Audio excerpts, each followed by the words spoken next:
नमस्कार विद्यार्थियों।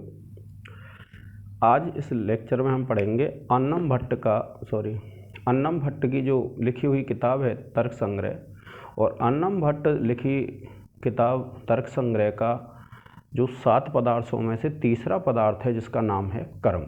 क्योंकि आपने द्रव्य पढ़ लिया, गुण पढ़ लिए, अब तीसरा जो पदार्थ है कर्म उसको पढ़ेंगे।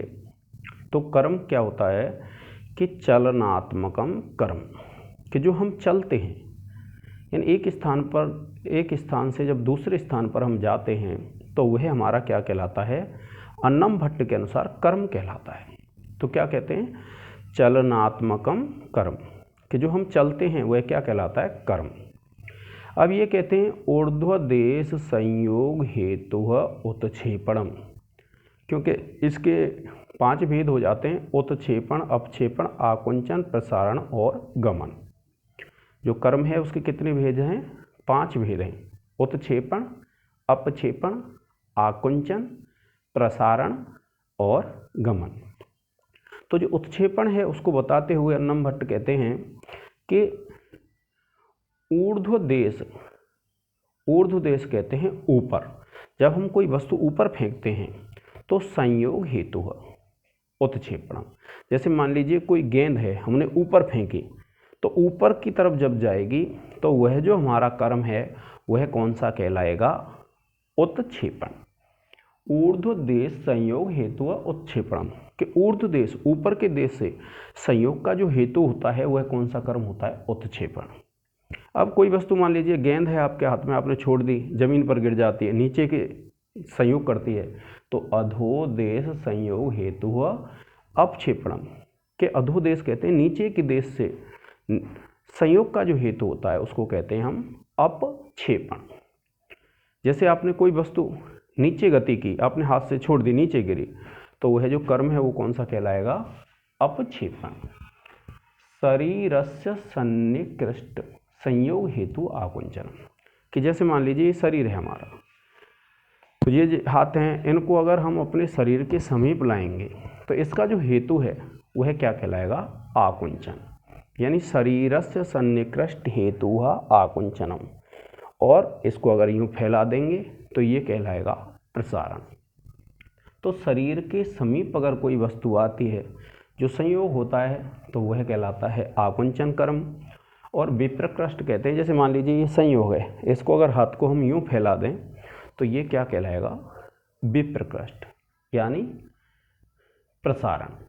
तो शरीरस्य विप्रकृष्ट संयोग हेतु प्रसारणम, अगर कोई वस्तु शरीर से दूर जाती है, जैसे हाथ फैला रहे हैं, तो ये प्रसारण कहलाता है। और अन्यत सर्वम गमनम, इन सब के अलावा, कौन से, उत्क्षेपण, अपक्षेपण, आकुंचन, प्रसारण, इन सब के अलावा जो भी होता है अन्यत सर्वम गमनम, वह क्या कहलाता है, गमन कहलाता है। और पृथिव्यादि चतुष्टय मनोमात्र वृत्ति, कि यह जो गमन है वह पृथ्वी आदि 4 में और मन में पाया जाता है। तो आपके समझ में आ गए होंगे कितने कर्म हैं, 5 कर्म हैं। एक बार पुनः देख लीजिए, चलनात्मकम कर्म, कि जो चलते हैं वह कर्म होता है। ऊर्ध्व देश संयोग हेतु उत्क्षेपणम, कि अगर किसी वस्तु को ऊपर फेंका जाए या ऊपर के देश से अगर कोई वस्तु संयोग करती है तो वह उत्क्षेपण होता है। अधोदेश संयोग हेतु अपक्षेपणम, अगर कोई वस्तु नीचे जाती है, नीचे के देश से संयोग करती है तो वह अपक्षेपण कर्म कहलाता है। शरीरस्य सन्निकृष्ट संयोग हेतु आकुंचनम, अगर कोई वस्तु शरीर के समीप आती है तो उसे आकुंचन कहते हैं। और विप्रकृष्ट संयोग हेतु प्रसारणम, अगर कोई वस्तु शरीर से दूर जाती है तो वह क्या कहलाता है, प्रसारण। और अन्यत सर्वम गमनम, और इसके अलावा जो भी होता है वह गमन कहलाता है। पृथिव्यादि चतुष्टय मनोमात्र वृत्ति, पृथ्वी आदि 4 और मन आदि में इसकी वृत्ति देखी जाती है। तो यहाँ क्या है, हमारा कर्म पूर्ण हो जाता है। अब देखिए तीसरा जो चतुर्थ जो पदार्थ है वह है सामान्य। तो क्या कहते हैं, नित्यम एकम अनेकानुगतम सामान्य, कि जो नित्य रहती है और एक और अनेक में जो पाई जाती है उसको सामान्य कहते हैं। द्रव्य गुण कर्म वृत्ति है, कि जो सामान्य है वो कहाँ पाई जाती है, द्रव्य गुण और कर्म में पाई जाती है।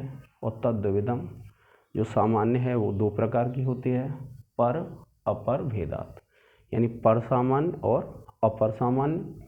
परम सत्ता की जो सत्ता होती है उसको पर कहते हैं, और अपरम द्रव्यत्वादि के जो द्रव्यत्वादि होते हैं वो क्या कहलाते हैं, अपर कहलाते हैं। और विशेष ये आपका पांचवा पदार्थ है, और पांचवा जो पदार्थ है उसका नाम क्या है, विशेष है।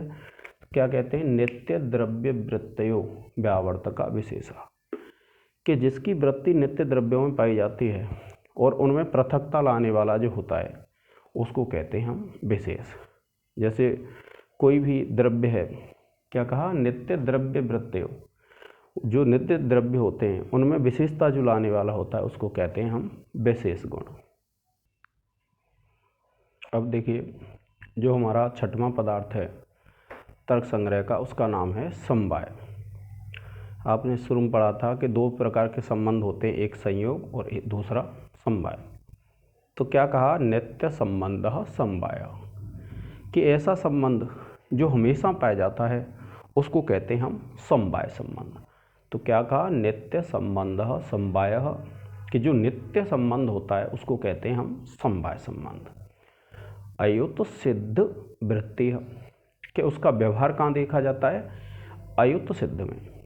अयुत सिद्ध किसको कहेंगे, तो अयुत सिद्ध का लक्षण स्वयं अन्नम भट्ट ने दिया है। क्या कहते हैं, नित्य संबंधः समवायः, कि जो नित्य संबंध होता है उसको समवाय कहा जाता है। और अयुत सिद्ध वृत्ति है, कि उसका जो व्यवहार है उसकी वृत्ति कहाँ देखी जाती है, अयुत सिद्ध में। अब अयुत सिद्ध का लक्षण आपको याद कर लेना विद्यार्थियों, कभी पूछ लेते हैं। तो क्या है, ययोर द्वयोर मध्ये एकम अविनश्यद अपराश्रितम एव अवतिष्ठते तौ अयुत सिद्धौ।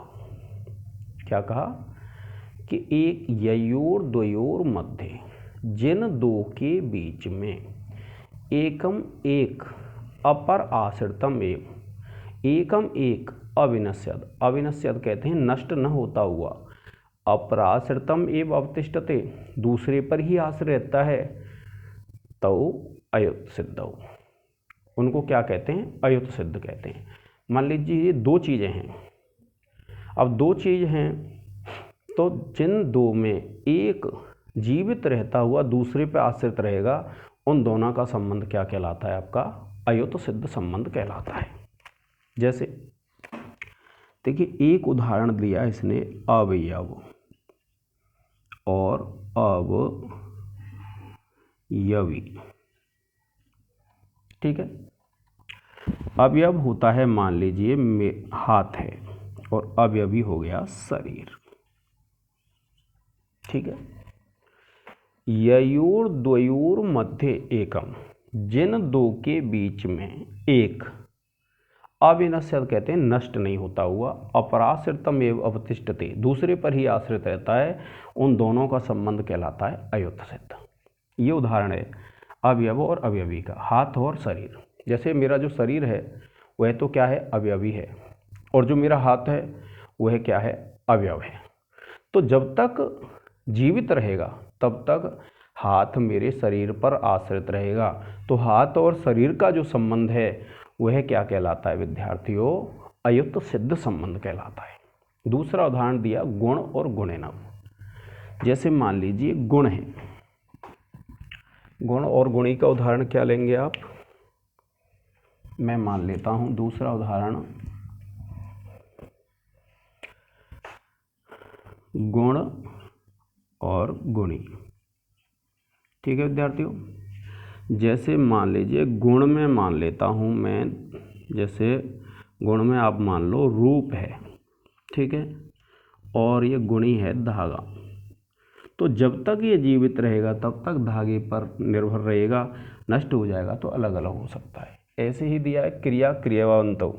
जैसे क्रिया है, क्रिया आप जानते ही हैं, चलना फिरना आदि, और क्रिया किस पे निर्भर करती है, जैसे क्रिया मान लो चलना फिरना आदि, क्रियावंतो कहते हैं जो क्रिया करने वाला होता है उस पर निर्भर रहेगी।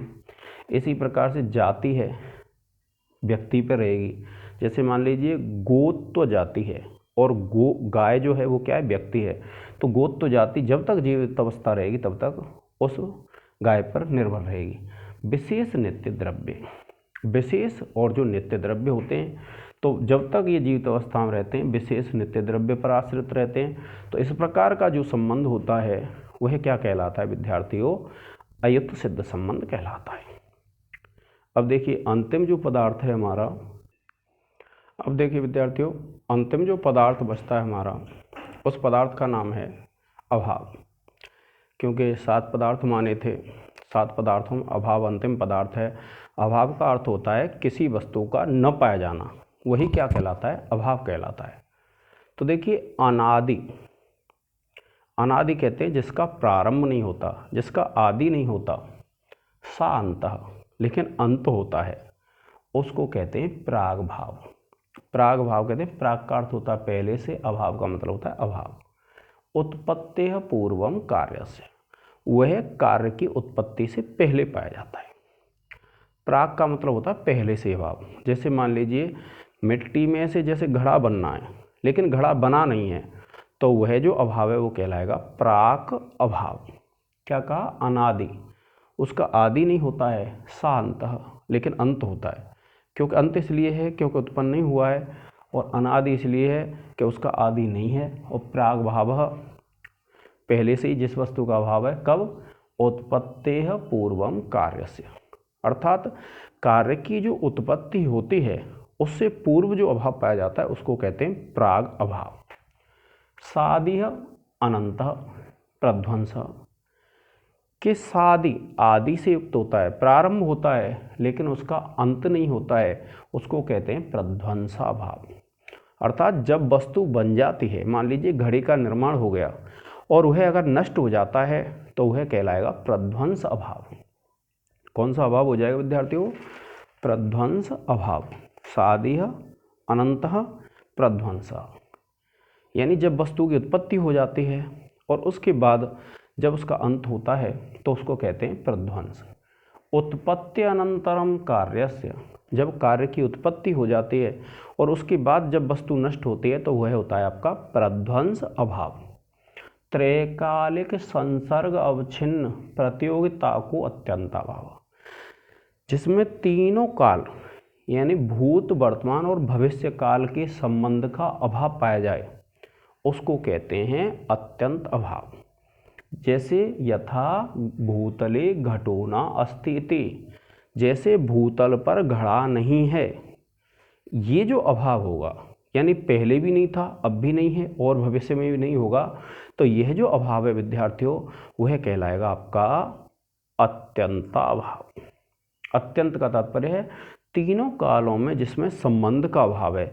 जैसे कोई भूतल है, कोई धरती है, उस पर घड़ा नहीं है, तो ये पहले भी नहीं था, अब भी नहीं है, बाद में भी नहीं होगा, तो ऐसा जो अभाव है वो कहलाएगा आपका अत्यंताभाव। और फिर क्या कहते हैं? तादात्म्य संबंध अवच्छिन्न प्रतियोगिता को अन्योन्य भाव, जिसमें तादात्म्य संबंध का अभाव पाया जाए उसको कहते हैं अन्यो अन्य भाव। अन्यो अन्य का तात्पर्य एक वस्तु दूसरी वस्तु नहीं है, यह कहलाता है आपका अन्यो अन्य अभाव। यानी एक में एक का दूसरे से अभाव। जैसे यथा घटः पटो न भवति थी, जैसे घड़ा वस्त्र नहीं है, ये जो अभाव है वो कहलाता है, यानी एक वस्तु दूसरी नहीं है, अन्यो अन्य भाव कहलाता है। तो ये कहा तादात्म्य संबंध अवच्छिन्न प्रतियोगिता को अन्योन्य भाव, जिसमें तादात्म्य संबंध का अभाव पाया जाए उसको कहते हैं हम अन्योन्य भाव।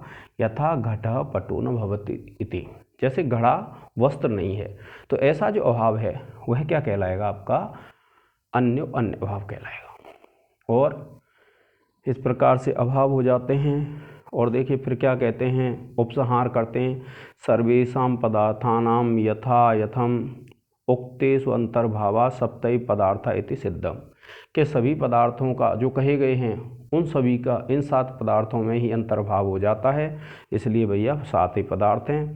कारणाद न्याय मतयो बाल व्युत्पत्ति सिद्धे अन्नम भट्टेन विदुषा रचित तर्क संग्रह, कि भैया कणाद का जो न्याय मत है उसको बालकों को समझाने के लिए यह अन्नम भट्ट ने तर्क संग्रह रच दी है। तो आज के इस लेक्चर के साथ ही विद्यार्थियों हमारे अन्नम भट्ट विरचित जो तर्क संग्रह है वह भी समाप्त हो जाती है। आज के इस लेक्चर में इतना ही। जय हिंद, जय भारत।